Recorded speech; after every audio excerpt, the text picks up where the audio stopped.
So in this chapter till now we have discussed about our atmosphere, its composition, its structure, ठीक है, and then after the structure the weather phenomena, that weather depends on temperature. Temperature is responsible for air pressure. Air pressure, then it is responsible for movement of wind. ठीक है, till this we have discussed temperature, then air pressure, and then wind. So now in the wind we have discussed the three main type of winds. One is the permanent wind, ठीक है, second seasonal, and third local.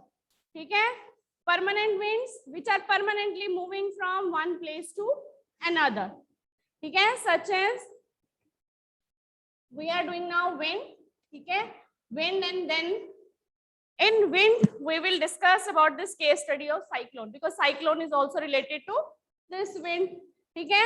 So in wind we have discussed कि there are some permanent winds, ठीक है, जैसे equator पे क्या है, which pressure is there on equator, low pressure, and which pressure is there on polar regions, high pressure. So air will move, air will rise above from equator.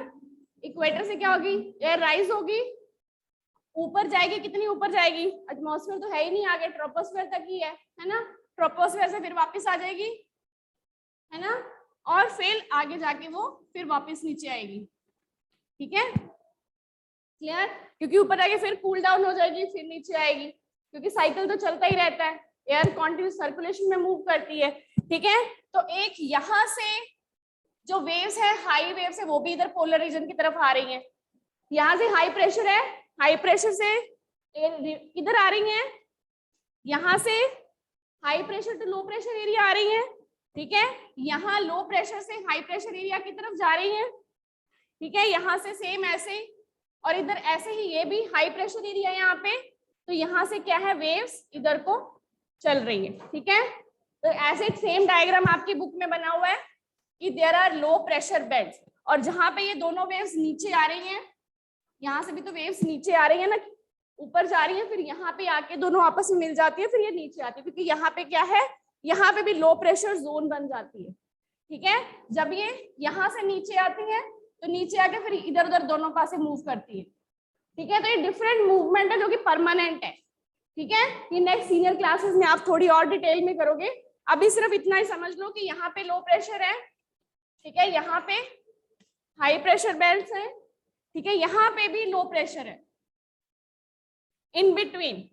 तो इसीलिए ये continuous क्या है, मूवमेंट्स जो है डिफरेंट, यहाँ पे different regions बने हुए हैं, ठीक है. यहाँ से मूवमेंट्स इधर को मूव कर रही हैं, फिर यहाँ से इधर को मूव कर रही हैं, यहाँ से इधर को मूव कर रही हैं, यहाँ से इधर को मूव कर रही हैं. तो डिफरेंट हमने कुछ डिवाइड्स कर दिए हैं और ये परमानेंट हैं, ठीक है.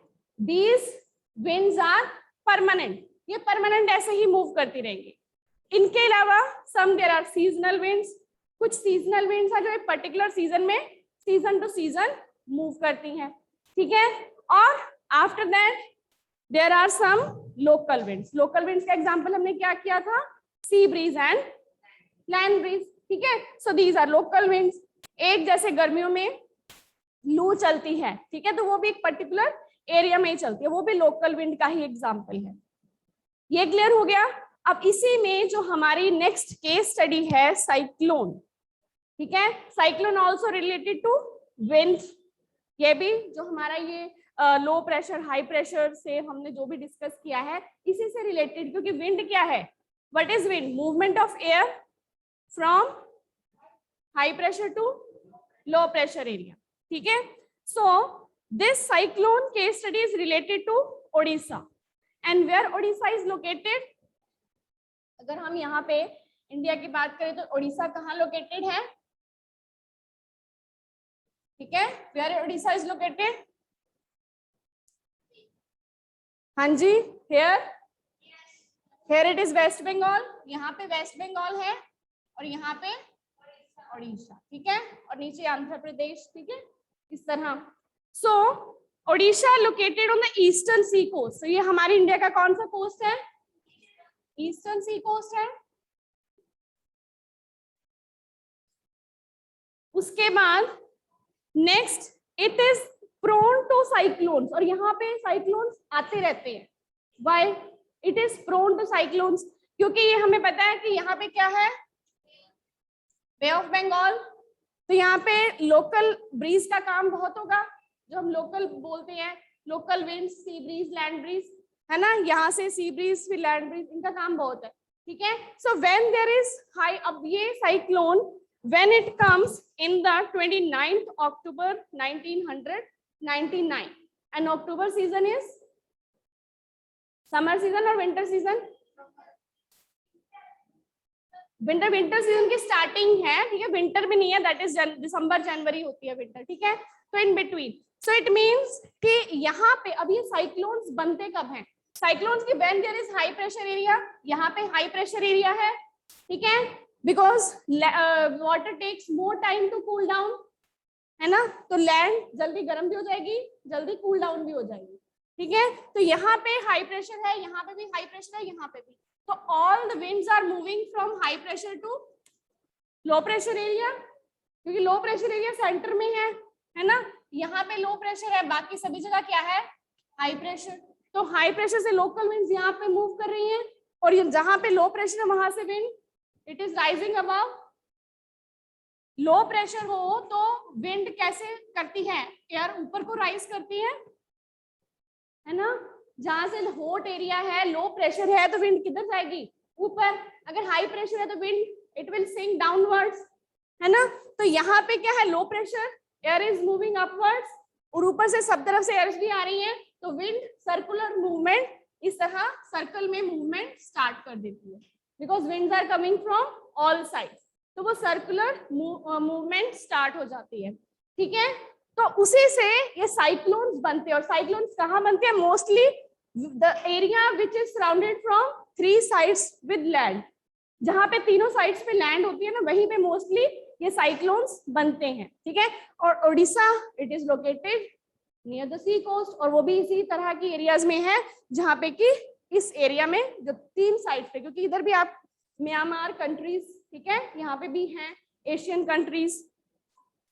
So it originated in Bay of Bengal, and then on 17-18 October this cyclone hit 5 districts of the state। मतलब जो ज्यादा नुकसान हुआ वो कोस्टल एरियाज के 5 यहाँ पे डिस्ट्रिक्ट को इसका नुकसान हुआ, ठीक है।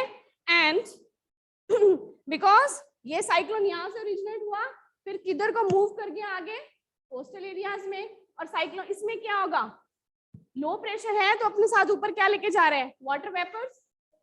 वाटर वेपर्स क्लाउड्स बना रहा है, और वो क्लाउड्स जब यहाँ पे हिट करेंगे तो वहां पे एकदम से बहुत ही डिस्ट्रक्शन, वो हम अभी करेंगे।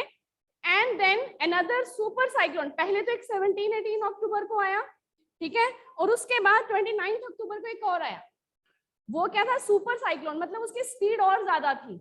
इसकी स्पीड, जो पहले साइक्लोन आया उसकी स्पीड कम थी, जो सेकेंड आया उसकी स्पीड बहुत ज्यादा थी, उसको हमने सुपर साइक्लोन कह दी, ठीक है। So it hit on this district of this Odisha and they devastated large portion of the state, मतलब बहुत डिस्ट्रॉय कर दिया, वहां पे डैमेज कर दिया। जैसे हमने एक अर्थक्वेक की थी, एक केस स्टडी अर्थक्वेक की थी, वहां पे भी सारा कुछ डैमेज हो गया था। तो same condition with the cyclone, तो साइक्लोन ने भी वहां पे डिस्ट्रिक्ट में बहुत ही डिस्ट्रक्शन की एंड डैमेज कोज्ड। और डैमेज क्यों हुआ, because the wind velocity, wind की स्पीड बहुत थी, देन रेन भी उसके साथ थी, उसके बाद टाइडल सर्ज, जो टाइडल वेव्स थी वो भी बहुत ऊंची ऊंची उसमें आई, और उसने भी कोस्टल एरियाज को बहुत नुकसान पहुंचाया। तो इन तीनों वजह से जो डैमेज था वो ज्यादा हुआ। क्लियर बेटा? उसके बाद then the winds up to 260 kilometre per hour, कितनी स्पीड थी, 260 किलोमीटर पर आवर की स्पीड थी। And it last for 36 hour, 36 hours तक इतनी स्पीड से जो साइक्लोन्स की विंड से वो यहाँ पर डिस्ट्रक्शन करती रही, ठीक है। And these high velocity winds uprooted trees, जो ट्रीज थे उनको उखाड़ दिया, कच्चा जो हाउसेस थे वो तो बिल्कुल डैमेज ही हो गए, है ना। And roof tops of several industrial shed, जो इंडस्ट्रीज लगी होती हैं, इंडस्ट्रीज के जो शेड्स थी वो भी अपरूट कर दिया उनको भी, ठीक है, they also uprooted and the houses they were blown away, जो स्मॉल स्मॉल हाउसेज थे वो सारे डिस्ट्रक्ट हो गए, डिस्ट्रॉय हो गए, पावर सप्लाई, टेलीकॉम लाइन सब कुछ कंप्लीटली स्नैप, ठीक है, heavy rain occurred under the influence of cyclone for 3 days continuously there was heavy rain, ठीक है, तो मतलब इतनी ज्यादा डिस्ट्रक्शन इस साइक्लोन की वजह से हुई। यस, अपरूटेड मींस कि जैसे ट्रीज हैं, ट्रीज रूटेड हैं इन द ग्राउंड, तो हवा ने उसको उखाड़ दिया, ठीक है, अपरूटेड। उसके बाद ये these rains led to the flooding in major rivers, और उड़ीसा में जो रिवर्स हैं तो उन रिवर्स में भी फ्लड आ गया क्योंकि इतनी हैवी रेन 3 दिन तक होती रही, ठीक है, and cyclonic winds cause tidal waves. अब ये साइक्लोन ने टाइडल जो वेव्स हैं उनको भी काफी ऊंचा कर दिया, उसकी वजह से भी काफी डिस्ट्रक्शन हुई, और वो भी 20 किलोमीटर कोस्टल एरिया के अंदर तक आ गई जो टाइडल वेव्स थी। 20 kilometre inland they came and brought massive destruction to the coastal areas. So 7 to 10 meter high tidal waves. कितने मीटर हाई थे? 7 to 10 meter. And they intruded कि suddenly आ गई, ठीक है, and the damage जो वहां पे फसलें भी थी लोगों की, वो all the crops, paddy crops, वो भी डैमेज हो गई, ठीक है। So cyclone originated, कहाँ पे originate हुआ था? In the Gulf of Thailand, near the east coast of Port Blair, ठीक है, यहाँ पे अंडमान निकोबार आइलैंड्स है, ठीक है, उसी यहाँ पे गल्फ ऑफ थाईलैंड वहां पे ओरिजिनेट हुआ था, वहां पे ओरिजिनेट होके 25 अक्टूबर को ओरिजिनेट हुआ, फिर मूव हुआ नॉर्थ वेस्ट डायरेक्शन में, इधर को मूव करता करता कब पहुंचा? 29 अक्टूबर को, 29 अक्टूबर को आया था, ओरिजिनेट कब हुआ था? 25 अक्टूबर को, ठीक है, and it intensified into super cyclone and hit the east between the Irasma and Balikuda, ये एरियाज हैं ओडिशा के, on 29 अक्टूबर at 10:30, मतलब सुबह के 10:30 बजे तक वहां ये साइक्लोन पहुंच गया और उसने बहुत सारी डिस्ट्रक्शन कर दी, और 3 दिन तक कॉन्टिन्यूसली वहां पे रेन होती रही, हैवी टाइडल वेव्स, ये सारी चीजों ने बहुत ही नुकसान किया। तो ये है एक हमने की केस स्टडी कि किस तरह ये जो डिफरेंट हमने मैकेनिज्म किए एयर का, एयर प्रेशर का, कि ये किस तरह वर्क करते हैं, और एक्चुअल में अब ये हम एक तरह कह सकते हैं कि it is a natural calamity जिसने कि इतना नुकसान, अदरवाइज साइक्लोन छोटे मोटे तो आते रहते हैं ना, ये सुपर साइक्लोन था जिसने की डिस्ट्रक्शन की, जैसे कि नेचर्स फ्यूरी मींस कि उसका गुस्सा नेचर का, कि इस तरह से गुस्सा एक तरह से निकल गया, है ना। So this super cyclone swept the entire coast, यहाँ पे जो और सिटीज थे भुवनेश्वर, कटक और भी 28 कोस्टल टाउन्स, वो सारे कोस्टल टाउन्स पे भी डिस्ट्रक्शन हुई, 13 million people were affected and a large number of livestock means animals, different animals, ठीक है, वो भी मर गए, स्टैंडिंग क्रॉप्स, वेजिटेबल, फ्रूट्स, सबका भी डैमेज हुआ, ठीक है, and due to salinisation the caused by tidal, अब जो टाइडल वेव्स इनलैंड तक आ गई थी, ठीक है, तो ओशन वाटर कैसा होता है? साल्टी, तो वहां की जो पानी तो अंडरग्राउंड चला गया, लेकिन जो साल्ट था उसने क्या किया, वहां की जो लैंड थी उसको भी सैलिनी कर दिया, सैलाइन कर दिया, सारी जो सॉइल थी, ठीक है, जहाँ पे कि हम जो क्रॉप करते हैं उसके लिए भी वो सूटेबल नहीं है। तो इस तरह बहुत ही लैंड अनफर्टाइल हो गई, ठीक है, बहुत ही यू कैन से कि डिस्ट्रक्शन इसकी वजह से हुई। तो ये थी एक case study of the cyclone related to air pressure, कि how cyclone originated and how it cause destruction. Clear हो गया अप टू दिस? ठीक है, now next moisture. So in air there is temperature, ठीक है, हमने क्या क्या यहाँ पे पहले टेम्परेचर हमने किया, temperature depends on the hotness and coldness on the insulation of earth, जैसी इंसुलेशन होगी वैसा टेम्परेचर होगा। इंसुलेशन हमने डिस्कस की थी कि temperature depends on the insulation and on temperature depends the air pressure, ठीक है, अगर टेम्परेचर ज्यादा होगा air pressure. If temperature is more, then air pressure will be कैसा होगा? Yes. If temperature is more, then air pressure will be low. Yes. और अगर temperature ज्यादा है तो एयर प्रेशर विल बी, अगर if temperature is low then air pressure will be, yes, good. So temperature पे depend करता है air pressure. Air pressure क्या डिसाइड करती है? डायरेक्शन ऑफ विंड, कि विंड की डायरेक्शन क्या होगी, ठीक है. एंड और वो विंड जब मूव करती है तो उसमें क्या होता है? मॉइस्चर. मॉइस्चर होता है जब हाई प्रेशर, लो प्रेशर एरिया से विंड ऊपर गई तो ऊपर इवेपोरेट कर करके मॉइस्चर भी तो लेके जाएगी ना साथ में, वाटर वेपर, ठीक है. तो अब हम डिस्कस करते हैं मॉइस्चर के बारे में. क्लियर कि मॉइस्चर, मॉइस्चर कहाँ है? In the air. Clear up to this? Okay. So now when water evaporates from land, water क्या हुआ? लैंड से इवेपोरेट हुआ, ठीक है. वाटर साइकिल हमने किया हुआ है. वाटर बॉडीज है नीचे, ठीक है. इवेपोरेशन हुई वाटर बॉडीज से, बिकॉज व्हेन लो प्रेशर है, air is rising, it is also taking water vapour with it, so evaporation is taking place. And different, अब कहाँ से वाटर इवेपोरेट हो रहा है? लैंड से भी, वाटर बॉडीज से भी, जहां से भी लो प्रेशर एरिया क्रिएट है. And it becomes water vapour. और जो इवेपोरेशन मॉइस्चर ये लेके जा रही है वो क्या बन रहा है? वाटर वेपर, ठीक है. तो यहाँ पे इवेपोरेशन में क्या क्रिएट हो रहे हैं? Water vapour. So there are water vapour in the air, ठीक है. And moisture in the air at any time is known as humidity. और ये वाटर वेपर ही क्या क्रिएट करते हैं? मॉइस्चर, ठीक है. वाटर वेपर ही क्या क्रिएट करते हैं? मॉइस्चर. और इसी मॉइस्चर से क्या होती है? ह्यूमिडिटी. तो ह्यूमिडिटी मीन्स कि if more water vapour is there in the air, humidity is more. If water vapour in the air is less, then humidity is less, ठीक है. ये चीज इतनी समझ आ गई कि water is evaporating from water bodies. When it is evaporating, it is carrying water with it, ठीक है. There are water vapors in the air, and these water vapors is called the humidity, the presence of moisture. अब ये water vapor क्या है? Moisture, ठीक है. यही उसमें air में moisture create कर रहे हैं. Then moisture in air at any time, कि किसी भी टाइम की हम बात करें तो जो भी air में moisture होगा वो क्या होगी? Humidity. Clear? What is humidity? Moisture in the air, ठीक है. And when air is full of water vapor, then we call it a humid day.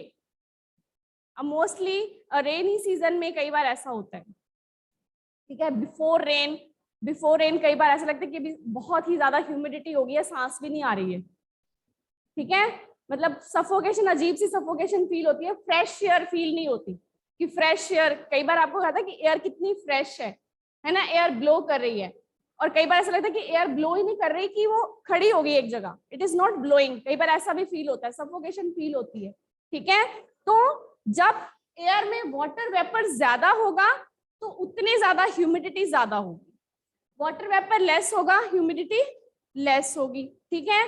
तो when air is full of water vapour, जब air में water vapour full हो जाते हैं, कि जो भी हमारे यहाँ पे एयर है, it is full of water vapour, then that day is called humid day, कि आज एयर में बहुत ह्यूमिडिटी है, ठीक है. So as the air gets warmer, its capacity to hold the water vapor increases. अब जहाँ पे टेम्परेचर ज्यादा है, हॉट एयर है, तो जितनी ज्यादा हॉटनेस वहां पे होगी उतनी ज्यादा एयर में कैपेसिटी भी होगी वाटर वेपर को कैरी करने की. क्योंकि कोल्ड एयर होगी तो उसमें तो कैपेसिटी नहीं होगी ना. हॉट एयर है, वही लाइट होके राइज करेगी and that will carry the water vapour, ठीक है. So as air gets warmer, जैसे जैसे एयर वार्म होगी वाटर वेपर कैरी करेगी. then its capacity to hold water also increases, so it becomes more and more humid. तो वो humid की ऊपर तो बाद में जाएगी, पहले नीचे humidity create करेगी, ठीक है. So on a humid day, और जिस दिन humidity बहुत ज्यादा होती है, so you can ask your mother कि the clothes they also take much time to dry, ठीक है. कई बार हम कपड़े बाहर सूखने के लिए डालते हैं तो 1 घंटे में सूख जाते हैं, कई बार सुबह के डाले तो शाम तक नहीं सूखते, ठीक है. although there is sunlight but the sunlight is not so hot, उसकी वजह से भी बहुत टाइम लेते हैं, ठीक है. so on a humid day clothes take longer to dry and sweat from our body does not evaporate easily. और कई बार जो हमें स्वेट आता है वो भी इतनी जल्दी से इवेपोरेट नहीं होता, ठीक है. कई बार हमें पसीना आता है, हमें पता भी नहीं चलता, साथ में ही सूख जाता है, ठीक है. बट समटाइम वो वाटर जो हमें स्वेट आ रहा है वो भी इतनी जल्दी से इवेपोरेट नहीं हो रहा, मतलब इतनी ह्यूमिडिटी हो रही है. आजकल के जो डेज हैं वो कौन से हैं, ह्यूमिडिटी वाले डेज ही हैं, ठीक है. The days that are going on. इतनी चीज क्लियर हो गई. व्हाट इज ह्यूमिडिटी, ह्यूमिडिटी क्या है, ये चीज क्लियर हो गई, ठीक है. water is evaporating and there water evaporating, it means there is water vapor in the air and this water vapor is the moisture and moisture is called the humidity, and the more air is warmer humidity will be more, ठीक है. so why it takes much time for clothes to dry, because the capacity of air to hold the water vapor is low, क्योंकि already it is full of water vapor, ठीक है. तो और ज्यादा evaporation इतनी जल्दी नहीं होगी, it will take more time, उसको और ज्यादा टाइम लगेगा, ठीक है. when the water vapor rises, ठीक है, तो this is humidity. अब water vapor और rise किया, ठीक है, water vapor और rise किया तो ऊपर जाके then it will ऊपर जाके फिर क्या होगा, it will start कंडेंसेशन होगी, it will start cooling down, ठीक है. जैसे हमने यहाँ पे एयर प्रेशर में भी किया था कि कहाँ तक ऊपर जाएगा, then it will start cooling down, फिर again it will come back, है ना, कूल डाउन हो जाएगा.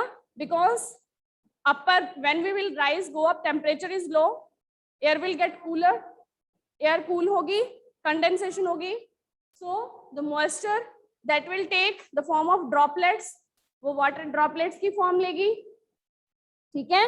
और जब तक वो वाटर ड्रॉपलेट्स इतनी हैवी नहीं हो जाएंगी कि वो एयर में सस्टेन कर पाए, तब तक वो एयर में रहेंगी. जब वो इतनी ज्यादा हैवी हो जाएंगी then they will start falling on the earth, ठीक है.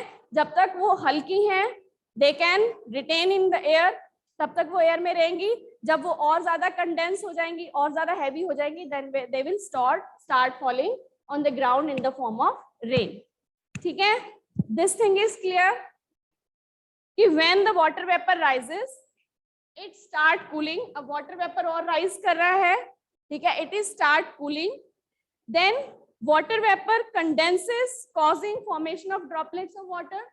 यहाँ पे कंडेंसेशन हुई, ठीक है, कंडेंसेशन, और वो वाटर वेपर किसमें चेंज होना शुरू हो गया, ड्रॉपलेट्स ऑफ वाटर, ठीक है.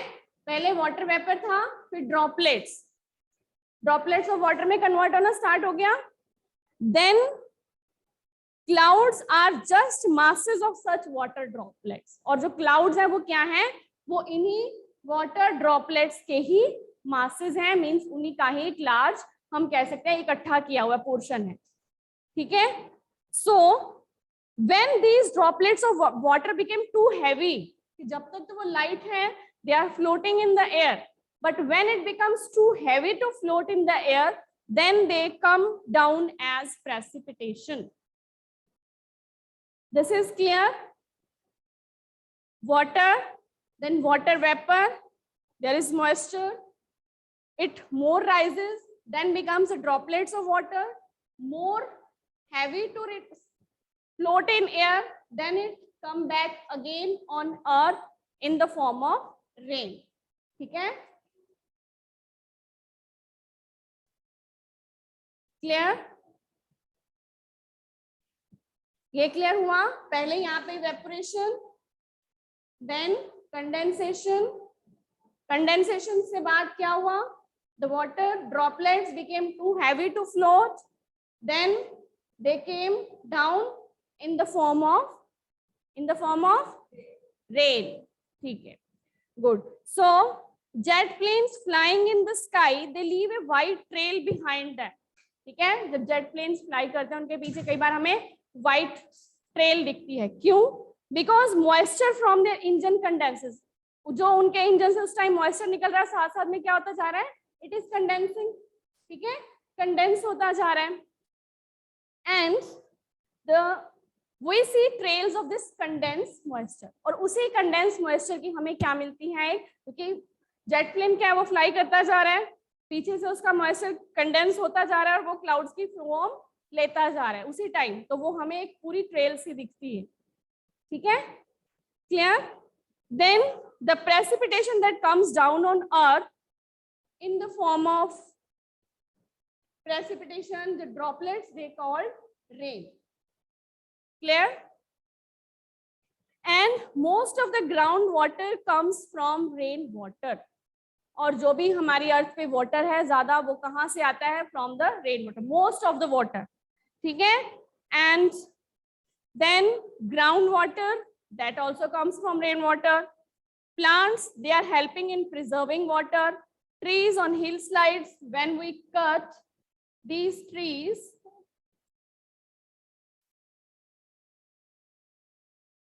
so plants help in preserving water. तो एक water जो cycle है that is going on, ठीक है, तो वो चलता रहता है. Then when trees on hillsides are cut, rain water flows down the bare mountains, cause flooding in low areas. कई बार ऐसा होता है कि rain the mountain से water हैवी रेनफॉल की वजह से नीचे आता है, तो डाउनवर्ड एरियाज में जो रिवर्स आ रही हैं माउंटेन से, उनमें फ्लड भी आ जाता है, ठीक है. एंड तो ये जो आपका नेक्स्ट टॉपिक है वाटर, उसमें हम वाटर से रिलेटेड करेंगे. इस टॉपिक में अभी हम सिर्फ 3 रेनफॉल्स के बारे में करेंगे, ठीक है, कि the way after condensation precipitation is coming in the form of rain. So there are 3 types of rainfall, and first is the cyclonic rainfall, then is the relief rainfall, and third one is the convectional rainfall. And all these 3 diagrams you have to prepare. और जो भी बच्चे आपकी book में diagrams आते हैं साथ साथ में हम करते हैं, that all you will make on your notebook, such as composition of atmosphere, वो डायग्राम भी आप करोगे, layers of atmosphere that also, and then pressure belt and wind system, ठीक है. And now these 3 rainfalls, ये तीनों रेनफॉल्स का जो डायग्राम है तीनों करने हैं आपने, ठीक है. And this we will discuss different types of rainfall tomorrow, ठीक है.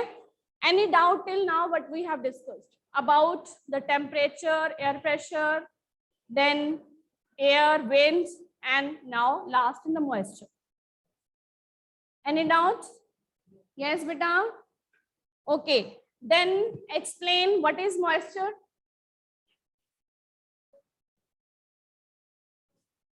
What is moisture? What is humidity? The moisture in the air. What is moisture? हाँ जी, हाँ जी.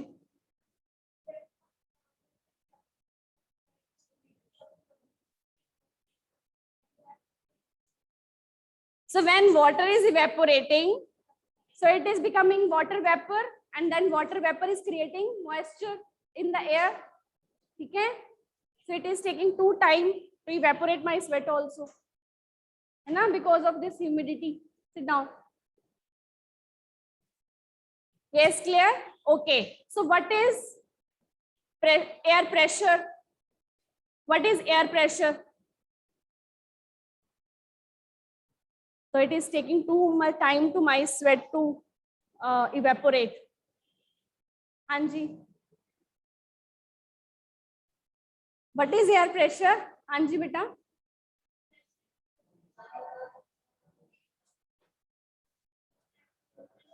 यस, पिछले कॉन्सेप्ट साथ साथ में रिवाइज करने हैं. Weight of air, weight of pressure exerted by air on surface of earth, कि जो हमारी एयर प्रेजेंट है एटमॉस्फेयर में, that is exerting pressure on the surface of earth, that is called the air pressure. ठीक है, पिछले concept याद रखने हैं, तभी जो नेक्स्ट है वो बहुत जल्दी रिवाइज होते हैं. ठीक है, ओके, थैंक यू बेटा.